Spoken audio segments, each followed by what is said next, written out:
말씀입니다. 신약성경 379쪽쯤에 있습니다.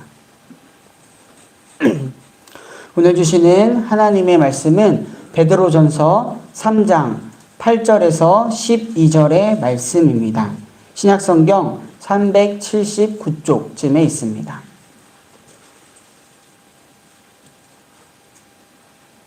베드로전서 3장 8절에서 12절의 말씀을 다 같이 교독하시고 마지막 절은 함께 읽도록 하겠습니다. 마지막으로 말하노니 너희가 다 마음을 같이하여 동정하며 형제를 사랑하며 불쌍히 여기며 겸손하며 악으로 욕을 욕으로 갚지 말고 도리어 복을 누리라. 이를 위하여 너희가 부르심을 받았으니 이는 복을 물려받게 하려 하십니다. 그러므로 생명을 사랑하고 좋은 날 보기를 원하는 자는 혀를 금하여 악한 말을 그치며 그 입술로 거짓을 말하지 말고 악에서 떠나 선을 행하고 평을 연구하며 그것을 따르라. 함께 읽도록 하겠습니다. 주의 눈은 의인을 향하시고 그의 귀는 의인의 간구에 기울이시되 주의 얼굴은 악행하는 자들을 대하시느니라 하였느니라. 아멘. 네, 오늘도 하나님을 사모하여 이 자리에 계신 우리 정릉교회 성도님들을 주님의 이름으로 사랑하고 축복합니다. 기독교 윤리 실천 운동 기윤실에서는 2008년부터 3년마다 한국교회의 사회적 신뢰도 여론조사를 실행하고 있습니다. 한국교회가 이 사회에서 얼마나 신뢰를 받고 있는가, 얻고 있는가에 대해서 여론조사를 하고 있는 것이죠.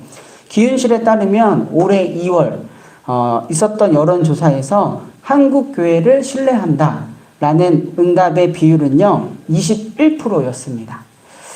이는 3년 전에 비해서 10%가량이 떨어진 수치라고 합니다. 응답자 중 74%는 한국교회를 신뢰하지 못하고 있다라고 대답을 했다고 합니다. 즉 10명 중 2명 정도만 한국교회를 신뢰하고 또 7명 정도는 한국교회를 신뢰하지 못한다라는 것이죠.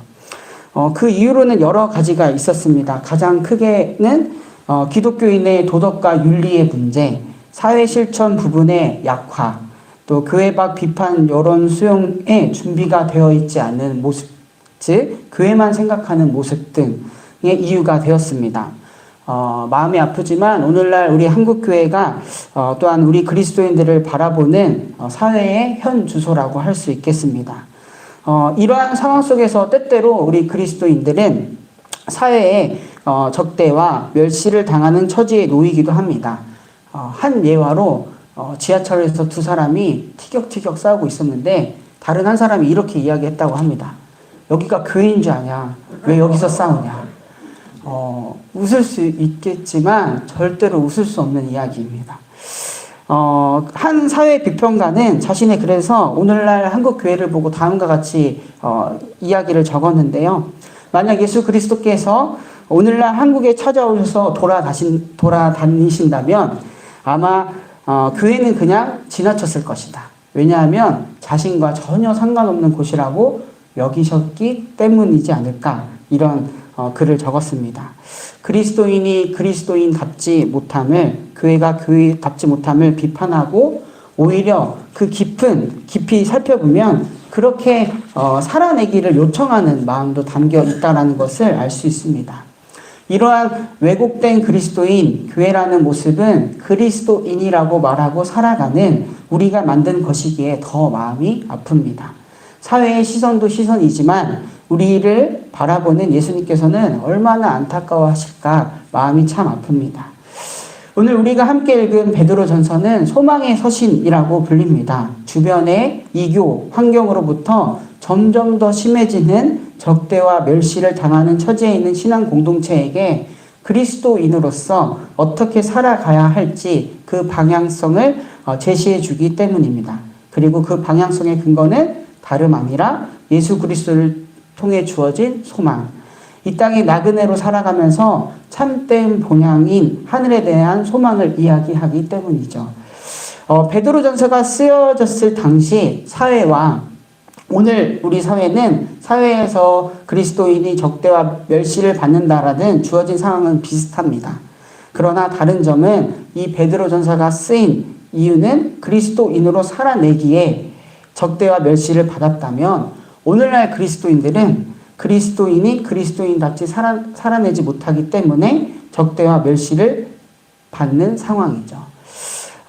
이유가 이렇게 상반되게 다르더라도 베드로전서에서 말하는 그리스도인으로서의 삶을 제시하는 방향은 그들이 속한 적대적인 세상과 달라야 하지만 세상이 보기에도 매력적이어야 함을, 가능한 믿지 않는 사람과도 조화롭게 살아야 함을 강조하고 있습니다. 그렇기에 오늘날 우리 그리스도인의 안타까운 현 주소를 극복해 나갈 하나의 대답이 될 수 있을 것이라고 생각합니다.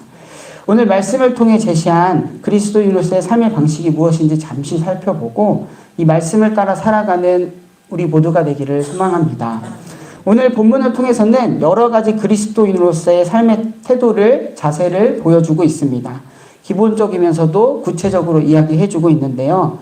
마음을 같이하라, 서로 동정하라, 형제를 사랑하라, 형제를 불쌍히 여겨라, 겸손하라, 악을 악으로, 욕을 욕으로 갚지 말고 도리어 복을 빌라, 악한 말을 그치고 입술로 거짓말을 하지 말라, 악에서 떠나 선을 행하라, 화평을 구하며 그것을 따르라. 이렇게 제시하고 있습니다.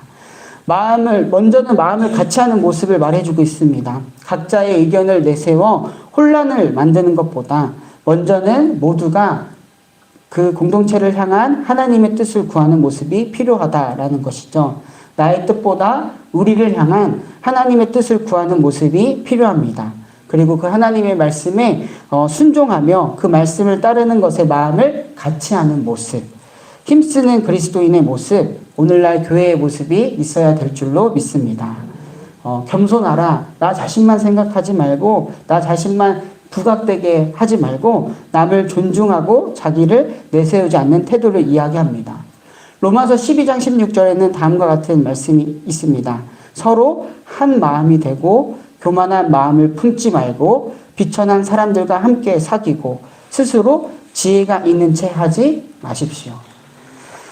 서로 동정하라라고 합니다. 그리스도인들은 상호간에 애정을 가지고 지내는 모습을 뜻합니다. 아프고 슬플 때 같이 아파해주고 슬퍼해줄 줄 알며 기쁠 때는 같이 기뻐하는 모습입니다. 삶을 진정으로 나누는 모습이죠. 한 신학자는 다음과 같은 말을 했습니다. 구원이란 이웃에게서 자기를 발견하고 남을 나처럼 여길 수 있는 상태에 이르는 것이다. 구원이란 이웃에게서 자기 자신을 발견하고 남을 나처럼 여길 수 있는 상태에 이르는 것이다. 다음으로는 불쌍히 여겨라 라고 합니다. 남의 고통과 슬픔을 볼 때 동정을 깊이 느끼며 살아가라 라는 의미입니다. 무엇보다 가난한 자, 병든 자, 사회에서 소외된 자와 함께했던 긍휼의 마음과 긍휼의 눈으로 그들을 가까이 하셨던, 또한 그들의 필요를 채워주셨던 예수님이 떠오릅니다. 로마서 12장 15절입니다. 기뻐하는 사람들과 함께 기뻐하고 우는 사람들과 함께 우십시오.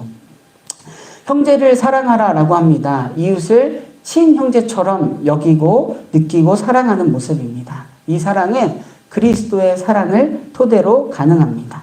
로마서 12장 10절입니다. 형제의 사랑으로 서로 다정하게 대하며 존경하기를 서로 먼저 하십시오. 악을 악으로, 욕을 욕으로 갚지 말고 도리어 복을 빌라 라고 합니다. 악을 떠나 선을 행하는 모습도 이에 해당합니다. 악을 선으로 바꾸고 욕을 복으로 바꾸는 것, 이 역할이 우리 그리스도인들에게 주어진 하나의 사명이라는 것이죠. 로마서 12장 14절, 17절, 21절의 말씀입니다. 여러분을 박해하는 사람들을 축복하십시오. 축복하고 저주를 하지 마십시오. 아무에게도 악을 악으로 갚지 말고 모든 사람이 선하다고 생각하는 일을 하려고 애쓰십시오. 악에게 지지 말고 선으로 악을 이기십시오. 이외에도 혀를 함부로 돌려 악한 말을 하는 일이 없고 입술을 놀려 남을 속이는 말을 하지 않아야 합니다. 악한 행실을 멀리하고 보다 적극적으로 우리가 있는 곳에 화평을 구하며 그 화평을 이루고자 하는 사람이 바로 우리 그리스도인이 되어야 합니다. 이렇게 베드로전서 오늘 본문에서는 그리스도인으로서 어떻게 살아가야 하는지를 말해주고 있습니다. 그리고 제가 오늘 말씀을 로마서 12장과 더불어 말씀드렸는데요. 그 이유는 로마서 12장에서 말하는 하나님께 거룩한 산 제물이 되는 삶, 또는 우리가 영적 드릴 그런 예배로서의 삶이 참으로 많은 부분이 겹치기 때문입니다. 저는 거의 같다고 봅니다. 하나님께서는 이와 같은 삶의 모습에 자신의 모습을 포개어 살아내는 사람, 또 그런 사람들을 눈여겨보시고 이런 자들의 간구에 귀를 기울여 주시는 분이라는 것을 12절을 통해서 말씀하고 있습니다. 이 땅에 여기 든든한 교회가 있다. 여기 믿을 만한 그리스도인이 있다라고 보여주는 길은 하나님 앞에 우리 자신, 우리의 삶을 산 제물로 드리는 그런 거룩한 모습을 살아갈 때입니다. 우리 정릉교회와 또한 모든 성도님들이 그러한 삶을 살아내기를 소망합니다. 우리의 일상을 통해서 정말 하나님께서 우리 일상을 이런 모습으로 온전히 드릴 때 영광 받으실 줄 믿습니다. 오늘이 또한 앞으로의 삶이 정말 그러기를 다시 한번 소망합니다. 제가 기도하고 말씀 마치도록 하겠습니다. 우리를 거룩한 하나님의 자녀로 삼아주신 아버지 하나님의 은혜에 감사드립니다. 지난 우리의 삶을 되돌아볼 때 아버지 하나님께서 거룩하셨던 것처럼 거룩을 향하여 살지 못했던 우리의 모습을 마주하게 됩니다. 주님, 회개합니다. 오늘 우리의 삶부터 조금이라도 예수 그리스도께 포개어지는 삶을 살게 하소서. 마음을 같이하고 서로 동정하고 형제를 사랑하고 형제를 불쌍히 여기고 겸손하고 악을 악으로 욕을 욕으로 갚지 말고 도리어 복을 빌 줄 알고 악한 말을 그치고 입술로 거짓을 말하지 말고 악에서 떠나 선을 행하고 화평을 구하며 그것을 따르는 우리 정릉교회와 모든 성도들 되게 하소서. 주님의 긍휼하심을 의지하며 나라와 민족 세계를 위하여 중보합니다. 여전히 우리가 살아가는 이 땅은 우리의 탐욕과 죄악으로 인하여 혼란과 불안이 있고 두려움이 있습니다. 이 땅을 긍휼히 여기시는 주님의 마음을 따라 중보하게 하시고 우리가 있는 곳에서부터 주님의 평안을 구하며 따르게 하소서. 또한 이 시간 몸과 마음 영혼이 아픈 환우들을 위하여 중보합니다. 병으로 인하여 지치는 마음 주님께서 어루만져 주시고 그 마음의 평안을 잃지 않도록 함께 하시옵소서. 형제를 사랑하는 마음으로 함께 기도하며 아파할 줄 아는 우리가 되게 하소서. 주님의 위로와 소망을 환우들에게 허락하여 주시옵소서. 5월 가정의 달입니다. 우리 정릉교회 각 가정을 위해 기도합니다. 서로가 하나님의 뜻을 구할 줄 아는 가정, 예수 그리스도의 사랑과 평안을 전하는 가정이 되게 하소서. 주님께서 가장이 되어주시는 모든 가정이 되도록 축복하여 주시옵소서. 오늘은 화요 중보 기도회가 있는 날입니다. 기도를 통하여 하나님과 세상을 잇는 시간이 되게 하시고 기도를 통하여 나를 향한 우리를 향한 하나님의 뜻을 깨닫고 그 뜻에 순종하며 살아가는 시간이 되게 하소서. 주님께 마음과 정성을 드리니 있습니다. 그 마음을 기쁘게 받아주시고 기억하여 주시옵소서. 드려진 예물이 하나님 나라를 위하여 쓰이게 해 주시옵소서. 이 시간 각자의 기도의 제목을 가지고 하나님께 나아갑니다. 주님의 때에 주님의 방법으로 이루실 것을 신뢰하며 진실되이 기도하는 이 시간 되게 하소서. 이 모든 말씀 지금도 살아계셔서 우리와 함께 하시는 우리 구주 예수 그리스도의 이름으로 간절히